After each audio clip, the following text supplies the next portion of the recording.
Bonsoir, assalamualaikum sama gars, j'espère que yéen a ngi si jàmm man it maa ngi si jàmm dalee na jàmm seen chaîne Like Mobile votre chaîne de technologie gars yi tey si biir vidéo bi nag day ñëw si benn vidéo bu am important boo xam ne di intérêt ñi nga xam ne maam day yëngalu si benn mbir di joxe seen numéro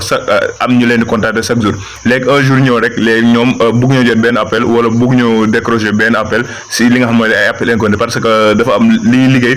mënut a boole wuy ay appel sa seen téléphone mënuñu ko fay parce que si la ñuy liggéey naka ngay def nag ba def appel silence boo xam ne képp koo xam numéro inconnu rek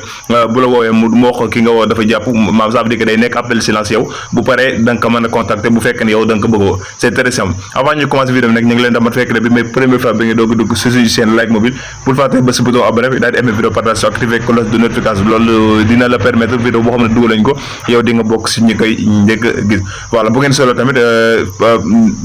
day parfois mën nañoo toog lu toll une semaine wala 2 semaines yoo xam ne duñu dugal vidéo c'est parce que dañoo li ñu wax vidéo pas dañoo am quelques problèmes par rapport ak YouTube loolu moo tax ñuy def ñuy gëj a dugal vidéo léegi nag bu fekkee na nga bëgg def appel silencieux bu fekkee yaa ngi utile iPhone c'est très simple léegi da ngay dem sa réglage léegi boo duggee réglage nga dem sa téléphone boo wàccee ba suuf am na fu mu bindal téléphone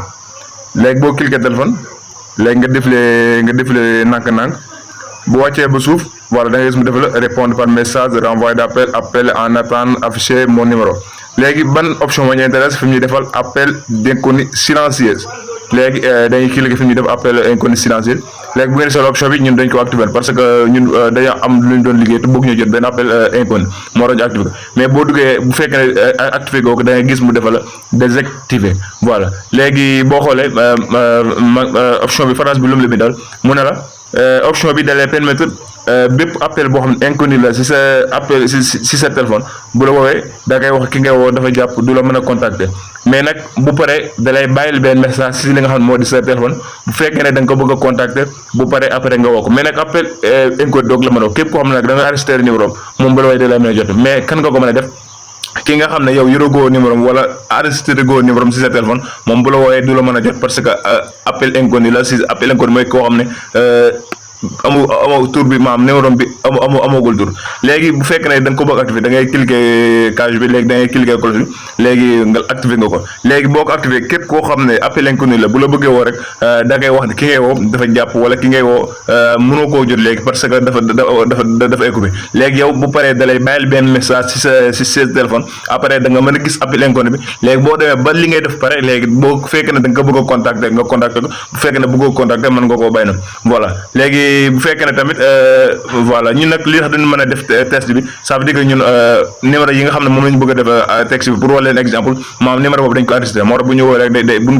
defee appel rek day mën a def mais bu fekkee ne am na numéro boo xam ne ñun yorooguñ ko tur bi wala enregistré guñ ko buñ ko dugalee rek automatiquement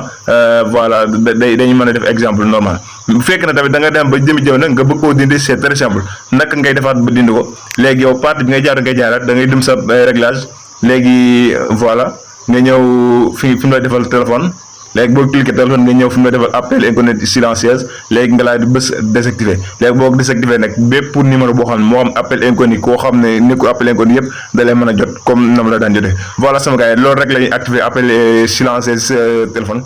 jaa ngeen jëf à la prochaine.